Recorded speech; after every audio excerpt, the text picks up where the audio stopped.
हजरत ज़ैनब रज़ियल्लाहु ताला अन्हा फरमाती है, मक्के वालों को पता लगा कि हजरत ज़ैनब मदीना जा रही है, अपने अब्बा से मिलने जा रही है, मक्का छोड़ रही है। वहां के लोगों ने मशवरा किया कि किसी भी हाल में हो हजरत ज़ैनब को रोकना है। बिलाखिर हजरत ज़ैनब रज़ियल्लाहु ताला अन्हा अपने देवर के साथ, अपने शौहर के भाई के साथ उठनी पर बैठते हैं और सवार होती है। आपका देवर ऊंट की नकील पकड़कर आगे आगे चल रहे हैं। थोड़ी ही दूर गए, मक्के के चौधरियों ने शोर मचा दिया, ऐ मक्के वालों, इसके अब्बा नबी अकरम सल्लल्लाहु अलैहि वसल्लम मक्का छोड़कर हिजरत करने के बाद मदीना चले गए, इनकी बेटी को जाने मत दो, पकड़ो इनको, हजरत ज़ैनब को पकड़ो। हजरत ज़ैनब को चारों तरफ से मक्के के लोगों ने घेर लिया। हजरत ज़ैनब का देवर बड़ा समझाया, कहने लगे, ए मक्के के चौधरियों, किसकी शान में गुस्ताखी कर रहे हो तुम? ये आखिरी पैगंबर की बेटी है, ये कुरैश की इज्जत है, ये हम लोगों की आबरू है, मक्के वालों की इज्जत है, किसको तुम घेर रहे हो? लोगों ने, जालिमों ने माना नहीं। हजरत ज़ैनब रज़ियल्लाहु ताला अन्हा को घसीटकर नीचे, उंगली से नीचे उतार दिया और एक जालिम पर्चा मारकर पेट को सुराख कर दिया और उससे पानी बहने लगा, जिसको वाटर डिस्चार्ज बोलते हैं। पानी बाहर होने लगा, बच्चा दानी सूखने लगा और मक्के वालों ने उसे पकड़कर मक्का दोबारा दाखिल कर दिया। दोबारा मक्के में लेकर चले गए। जब आप बीमार ज्यादा पड़ गई, अपने देवर के साथ मशवरा किया कि मुझे हर हाल में जाना है। फिर मौका तलाश करने के बाद एक दिन तन्हे तन्हा दोनों निकल जाते हैं और पहुंच जाते हैं मदीना। आका सल्लल्लाहु अलैहि वसल्लम ने कहा, बेटी, तेरा चेहरा सूखा हुआ क्यों है? हजरत ज़ैनब कहती है, अब्बा, मक्के वालों ने मुझे मारा है, मेरा पेट में पर्चा मारा है, खून बह रहा है, आज तक खून पसीज रहा है, पानी जिस्म से निकल रहा है। मेरे भाइयों,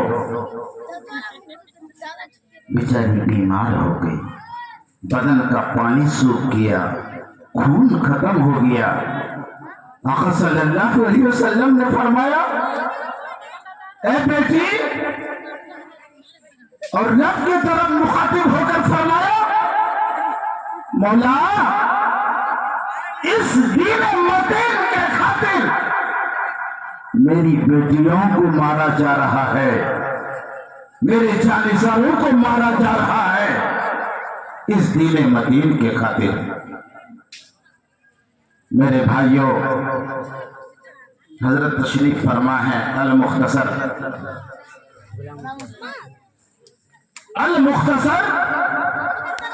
जब बदन का पानी सूख गया, काफी बीमार हो गई, तो आप वफात कर गई, आप इस दुनिया से रुखसत हो गई। इन्ना लिल्लाहि व इन्ना इलैहि राजिऊन। आका सल्लल्लाहु अलैहि वसल्लम ने फरमाया, उम्मत के माओं से फरमाया, अपनी बीवी से फरमाया, फला फला बीवी, इसको गुस्ल दो, गुस्ल के बाद मुझे खबर करना। कफन मैं दूंगा। सल्लल्लाहु अलैहि वसल्लम। गुस्ल दिया गया, कफन की बारी आई।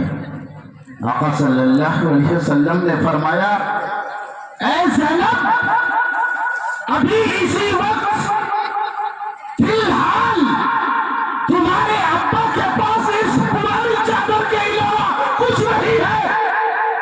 ऐ ज़ैनब, अपने अब्बा की चादर का कफन पहनकर रब के पास चले जाओ। ऐ ज़ैनब, मेरे पास इतने पैसे नहीं, कपड़े नहीं जो मैं तुमको नए कपड़े की कफन दूं, इसलिए अपने अब्बा की इस चादर को कबूल फरमाओ और पहन कर चली जाओ।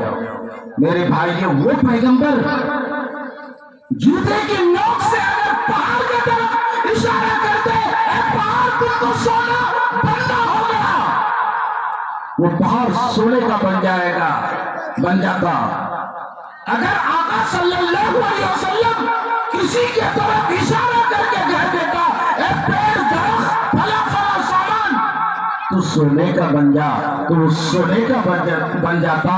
अल्लाह खुद कहता है, मेरे हबीब, तेरे लुआब को सोने से बदल दूं, तेरे मुंह के थूक को मैं सोना बना दूं। ऐसे पैगंबर की बेटी एक चादर में जा रही है, कफन लेकर जा रही है, वह भी चादर में पैबंद लगा हुआ था, वह भी चादर फटी हुई थी। अल्लाह तबारक व तआला कहने सुनने से ज्यादा अमल की तौफीक अता फरमाए।